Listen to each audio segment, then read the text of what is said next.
Ladies and gentlemen, welcome back to the Players Zone YouTube channel. Welcome to our Premier League predictions for match day 28. We are flying through the season now. 11 games to go for all these sides here. This weekend, not massive games in terms of position-wise. Obviously, the bottom three teams, they desperately need a win. Obviously, the big game being Arsenal versus Manchester United. We start the weekend off with Nottingham Forest and Man City as well. So some great matchups in there.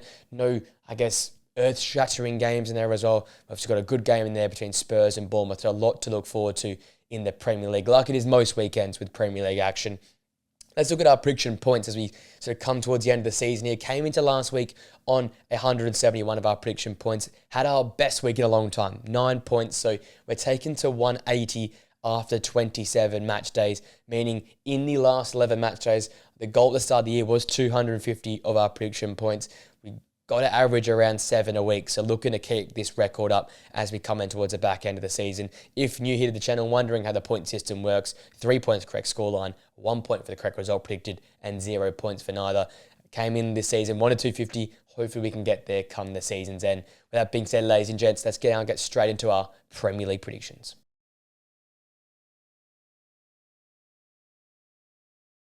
Our first game is going to be super exciting. It's from the City ground. Nottingham Forest hosts another one of the big boys in Man City in this game here. Forest obviously coming off that impressive 0-0, I guess you can say, versus Arsenal. They set up not wanting to concede. They didn't concede. They were unable to nick a goal themselves, but a really uniform, compact Nottingham Forest performance. Something we expected coming into the game. I didn't think they'd be able to get over the line, but in the end, they did get the point. Which just keeps them afloat. A tough little run for them. No win in their previous 5 matches. 7 goals scored in that time there, so not too bad for the Forest side. But when we think back to their best form, they're scoring 12, 14 goals in 5 games. So need to refine that goal scoring form in the final third. I don't think that'll be the structure in this game here. I think, once again, the instruction will be to sit in deep, be compact, and potentially try and catch Man City on the counter-attack in transition. And we know that's where they've been vulnerable this season. So once again, Murillo and Milenkovic, you look to those two again, sitting compact, denying spaces for Erling Haaland to operate into, denying spaces for Omar Marmoush to operate into, and forcing the ball out into the wide spaces where Man City are probably less likely to cause some danger. It worked versus Arsenal. They'll have to try and be at their best yet again to stop Man City in this game here, who come off an impressive 1-0 win at Spurs. Obviously, a bit of a bogey team, a bogey stadium for the club, but a very impressive result nonetheless. Backed against the wall at some moments, not convincing in other moments, but they got to the line in the end. Early goal from Haaland, and that's what it took to beat that Spurs side. I think it'll be a very similar sort of performance in this game here. Again, a lot of key injuries to key players. Bit of a revolution going on at Man City at this current point in time. I look to their wide space. As I said, I expect the two centre-halves for Forest to be compact, to be tight. So Doku, Savinho, get on the ball, be dangerous, and make something happen for the wide space. I think that's what they've been missing so far this season, that real willingness to spread the play and let their wide players go to work. So look to those two to be the keys in this game here. Alongside that midfield duo of Kovacic and Nico Gonzalez, we know how good Forest are in transition. We know that will be their mindset and mentality going to this game here. That's how they'll try and get at Man City. So big games for those two in midfield to prevent the transitional play. City have great history in this fixture. The last 5 games, they have been unbeaten versus Nottingham Forest with 4 wins and a draw. I think that continues in this game here. I've got a 1-1 draw. These two sides, not much to separate them. I don't think there'll be much attacking done by Forest, and I think City have enough to go and batter 2 or 3 past this Forest side.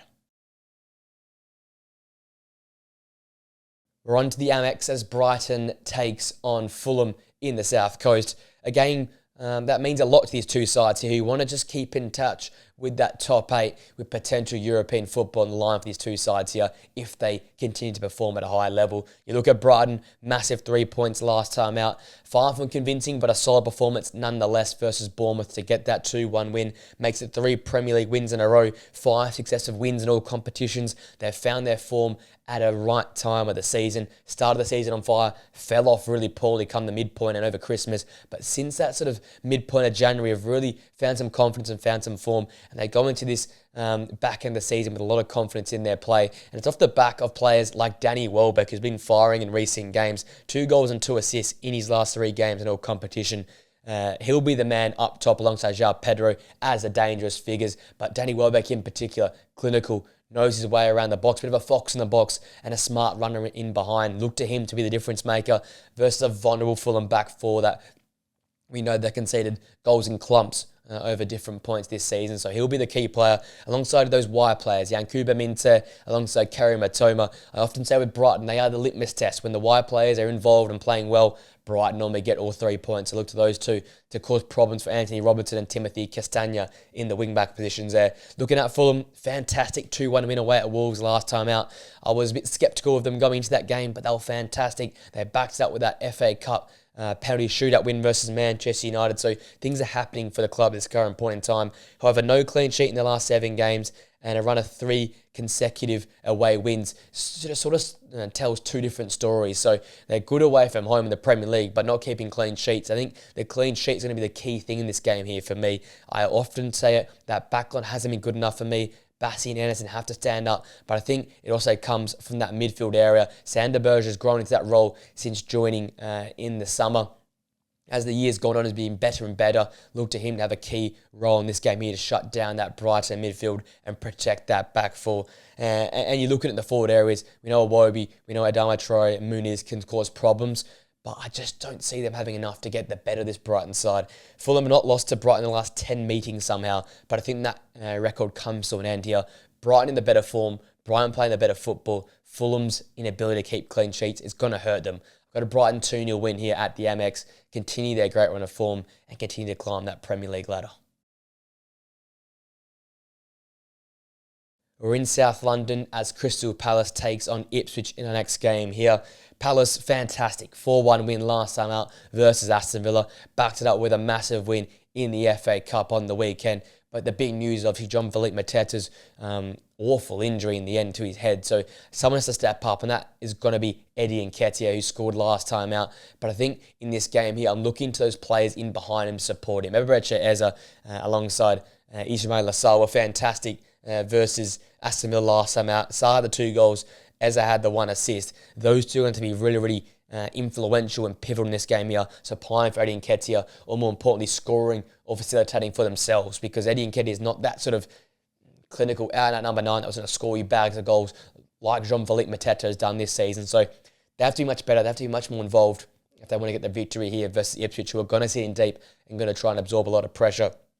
We know Palace have been in great form though. 12 goals in the last 5 games in all competitions. They've got that goals. They got goals in that attacking football in the side, especially in transition. I think that comes from in this game as well. Wharton in midfield, such a fluent, creative ball-playing player. And against a side that's going to be sitting deep with 5 at the back, a player like Adam Wharton can be the player to split the lines, to play that ball, to make that run, to separate this Ipswich side and make things happen for Crystal Palace. So he'll have his fingerprints all over this game. You can be assured of that. Ipswich, tough loss last time out, 3-2 at Old Trafford.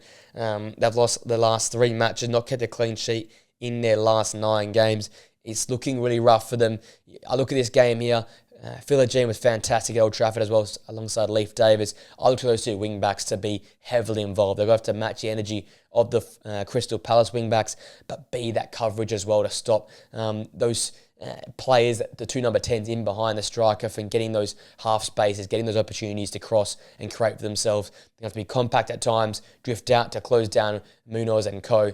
It's a lot of work for them to do, but if they're going to get a positive result in this game here, you look to those wing-backs to be at their best once more.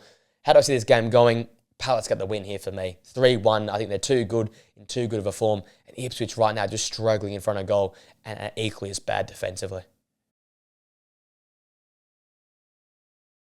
We're at Anfield for Liverpool and Southampton in our next game here. Liverpool absolutely flying this current point in time. Got through that tough period. 2-0 versus Newcastle last night in the Premier League. Got a massive win midweek in the Champions League versus PSG. They come to this game with no losses in the last 6 matches. And for me, the big one is 3 successive clean sheets in all competitions. Liverpool look at their best when they're keeping clean sheets. 12 clean sheets so far this season in the Premier League, and many more to come, I think. In this game here, simply put, Mohamed Salah is going to tear it apart. I don't know how long he will play, but in that first 45, I expect him to have this game won. 25 goals, 17 assists in the Premier League this season. He is totally and undoubtedly the player of the season, tearing defences apart. Southampton, absolutely watch out. And as well, Trent Alexander-Arnold, the man's been a bit quiet in recent games, better defensively, but look to him to have his fingerprints all over the attacking play, inverting inside, cross into the box, assists, goals potentially. He'll be heavily involved in this game here for me. Southampton belted last time out 4-0 away at Stamford Bridge. They've been poor all season, but it's looking worse and worse as the weeks go on. It's 4 consecutive losses, no goals scored in their previous 2 games, no clean sheet in their previous 8 games. It's all going wrong. For me, if they get anything out of this game, it's about Ramsdale heroics and that back 5 playing career-type games. Other than that, cannot see them laying a finger on Liverpool in this game here. 4-0 Liverpool win at Anfield. They continue their great run and extend that deficit to Arsenal at the top of the Premier League table.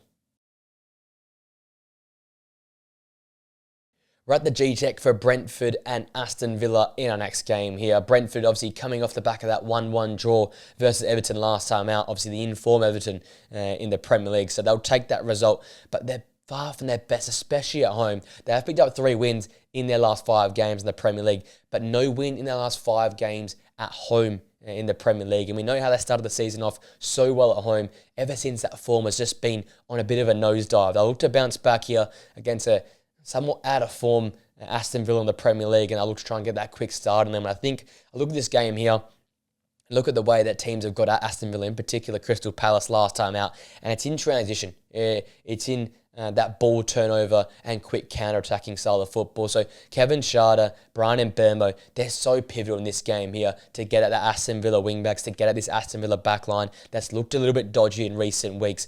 And we know Aston Villa love possession of the football, but once they turn it over, teams have gotten the better of them this season in the Premier League, and that's why they're languishing in 10th spot in the Premier League. So for me, it's the pace of play for Brentford. Not going to have much of the ball, but when they do have it, play with that intensity, play with that speed. And Mbeumo, Schade, they'll cause all sorts of problems with Visser up top. That's the avenue to win this game of football. I look at Aston Villa, they were dominated last time out 4-1 at Selhurst Park. Yes, they had a lot of the ball. Yes, they had a few more shots, but Crystal Palace owned that game. They played it on their level. They played it on their pace, and as such, they controlled the game. They won it quite easily. I look at this game here. Villa scored 10 goals in their previous 5 games, but they've only picked up 1 win in the Premier League. I think league form has to turn around at some point. Yes, they've been fantastic in cup competitions, but the time to get form all over all competitions is now, I think. If you're coming towards the back end of the season, you need that continuity in all competitions. And I look to this game here. I look to your experienced players, Yuri Tielemans and John McGinn.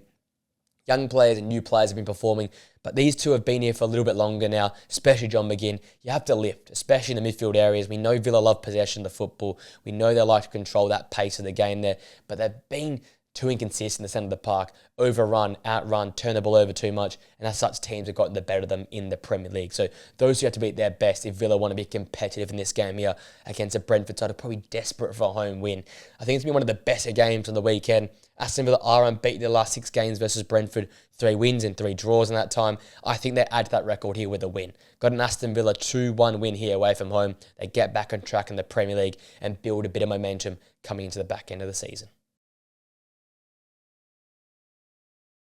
We're at the Molineux as Wolves take on Everton in our next game here. Wolves, they were really impressive despite the 2-1 loss last time out versus Fulham.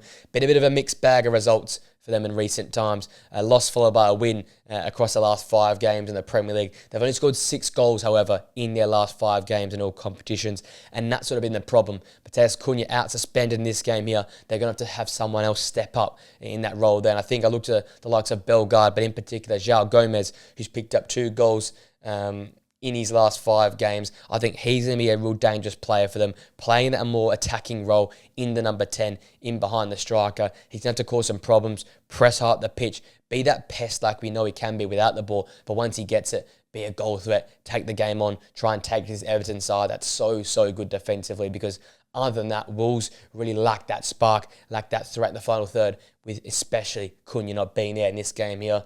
Look at Everton, their great run of form continues with a 1-1 draw away at Brentford last time out. It's now 7 games unbeaten for David Moyes in the Premier League. 3 draws, however, in the last 4 Premier League games. They've been struggling to get over the line and capitalise on dominance in games. And I think it's really important in this game here that once they get on top, they stay on top. And I think that's down to the 2 informed players for me, which are Idrissa Gana Gueye and Abdoulaye Doucouré.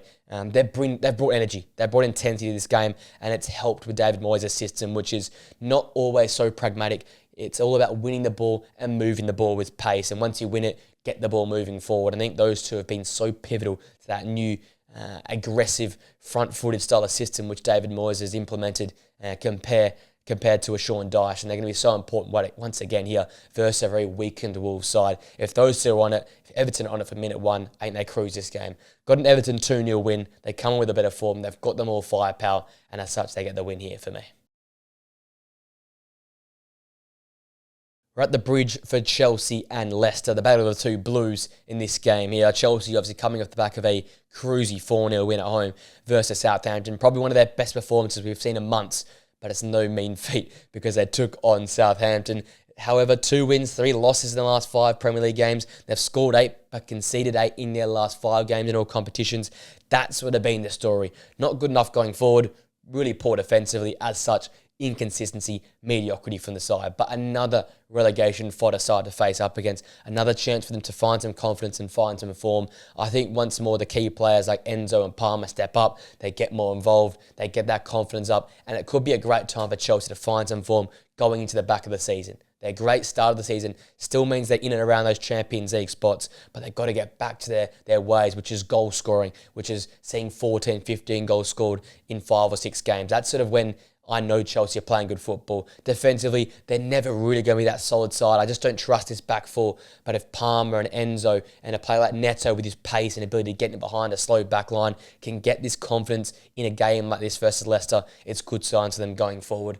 I look at Leicester, they're really, really poor right now. They didn't really lay a glove on West Ham in that 2-0 loss at the London Stadium. They've lost 5 straight games. 4 straight in the Premier League, not scored in their last 3 games, 1 goal in their previous 5 games, no clean sheet in 23 games. The stats just keep going on and on and on. I don't see them having any avenue in this game here. Obviously, for them, the back four has to stand up. They have to be compact. They have to be competitive. They have to sit in deep because Chelsea have so much pace with Neto, with players like Sancho, with the smarts of Palmer and the bench players that Chelsea have got. They're way too quick for this Leicester backlines. They have to sit in deep. They have to be compact to prevent any have any chance of getting any sort of result in this game here, because Chelsea come in with more attacking talent, with probably the better form, and Leicester right now are rock bottom on confidence. Chelsea have not lost their previous 7 games versus Leicester, 6 wins and a draw in that time, and I don't see that changing here. I've got a Chelsea 3-0 win here versus Leicester. Leicester just really no chance versus the Blues.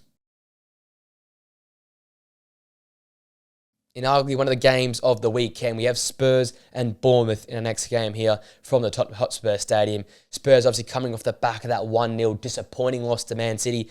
But prior to that, 3 wins in a row. So 3 wins in the last 4 in the Premier League.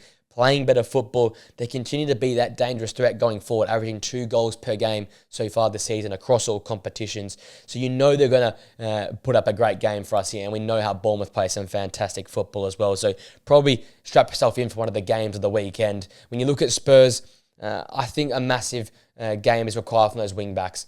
Jed Spence, Pedro Porro, or whether it be your Destiny Doggy playing there as well. We know that Bournemouth play their best and they're playing the wide spaces. Antoine Semenyo, Marcus Tavernier, and Clivert drifts out wide as well. They've got dangerous players in wide spaces. So massive game for those Spurs full-backs to keep it tight, prevent those Bournemouth players from getting space to run in behind and shut them down.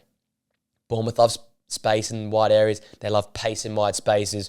It's really, really important that those Spurs fullbacks can shut it down. We know they're known for their attacking output, but can they be better here defensively to prevent Bournemouth playing the way they want to play their football? And then massive jobs for the front line. Matisse Tell against a Bournemouth side without Ilyas Arbani, and then Brennan Johnson in a wide space has been their goal threat, has been a consistent performer in this side so far this season. He has to stand up and be that goal threat. Again, against a very weakened, out of form Bournemouth back four that's missing a leader there in Ilyas Arbani and is quite young or inexperienced in that back four for Premier League standard. So a real chance for this Tottenham front line to get at this Bournemouth back line.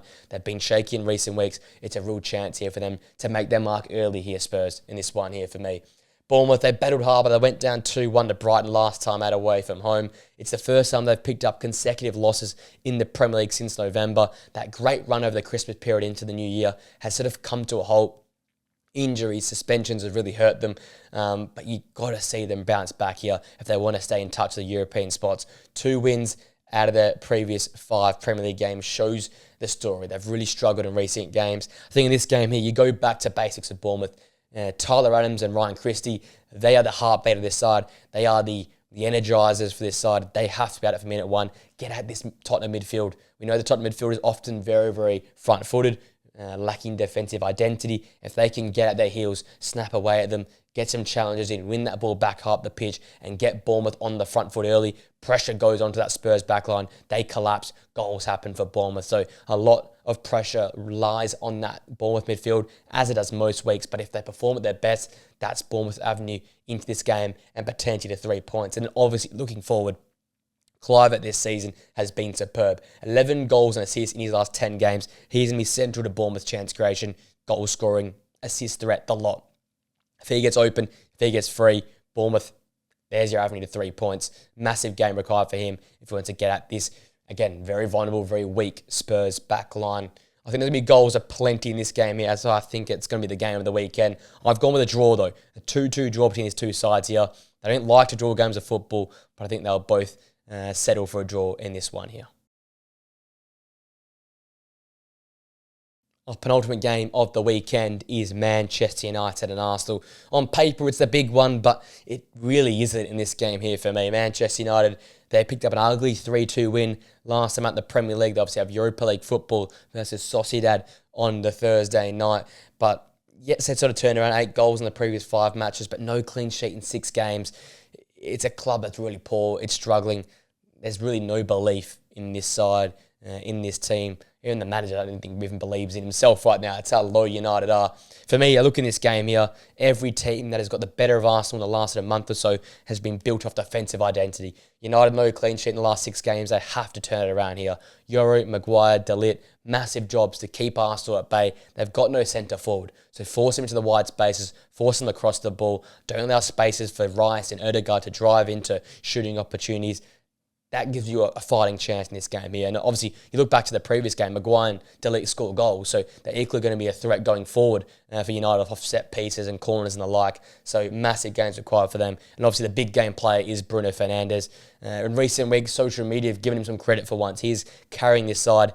He's been so important in terms of transitional play. Arsenal will commit so many numbers forward because United will sit so deep. I expect 2 banks of 4 for Manchester United in defence there. Bruno Fernandes can play that out ball to a Garnacho, to a Joshua Zirkzee, but potentially Erasmus Højlund. He is going to be so important for United, covering off defensively and then hitting those Hail Marys to try and get at Arsenal in transition. So look to him to be central for Manchester United.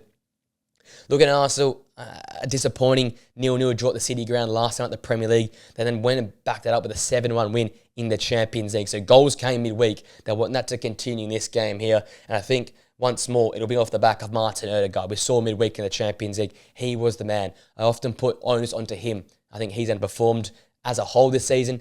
Recent times, obviously, midweek, he turns it around, he gets the goals. Look to him to be the guy. Without no centre forward, without no Bukayo Saka, he is the magic man. He is the X factor. Get him on the ball, get him to dangerous spaces, create for himself, create for others. He is going to be Arsenal's heartbeat in the final third. So look to him to carry this side all the way. And also, Ethan Nwaneri, a young player, an X factor, a spark player. He can make things happen. If they're still struggling to score come the second half, he could be the player to just bring this game alight with his natural skill and natural ability. So those 2 players there, so important for Arsenal in the final third. But they've been fantastic so far this season, the Premier League. Only 2 losses away from home this season. They've only conceded 12 goals away from home this season as well. So they've been fantastic on the road. I think that continues here in this game. We've got an Arsenal controlled, well-dominated 2-0 win here at Old Trafford. That brings us to our final game, which is West Ham and Newcastle from the London Stadium. West Ham have put together back-to-back wins in all competitions, despite only scoring 5 goals in their previous 5 games. So goals really is the problem for the side. I looked in the previous games. It's been one figure that's really stood up. Obviously, Wan-Bissaka has been fantastic, but Thomas Souček in the centre of the park has been a great leader, has given them goals, 2 in his previous 7 appearances, has created big moments in terms of his dribbling and passing array. He's going to be central to his side here as well, with a lot of players underperforming. Look to him and Wan-Bissaka to provide not only defensive coverage, but chances going forward with their ability to pass the ball and make runs into dangerous spots. Looking at Newcastle, they went down 2-0 to Liverpool at Anfield last time out. Tough place to play. Injuries are plenty. They'll look to bounce back, but it's going to be very, very tough. They've lost 3 of their previous 5 games, not kept a clean sheet in 5 games, and conceded 13 goals in that time there. So obviously defensive identity is going to be key, but against the West Ham side, it's going to sit in and be a little bit more pragmatic. I'm looking to the players up top, in particular Harvey Barnes. Obviously Gordon misses, Isaac will likely miss as well. It's all down to Harvey Barnes, direct running, clinical edge in the final third. You look to him to stand up here and make this game about him. Really make a statement here and make your case to play towards the back end of the season and potentially in the cup final coming up. And then also a big game required from the captain, Bruno Guimaraes, and also Tonali in midfield. I think those two have underperformed a lot across the last month or so. It's really been a theme of the side that they've sort of been off it, and so has the Newcastle side. They need to bring the energy. They need to bring that intensity. A cup final is coming up around the corner, but you can't just abandon Premier League football. Massive game required here. Obviously, you've got a West Ham midfield that's robust and loves possession and loves to work hard. You're going to have to match at the centre of the park there. So look to those two to be central to Newcastle's success in this game here. I do back Newcastle. They need to bounce back, and they will hit the London Stadium. A 2-1 Newcastle win here versus West Ham for me.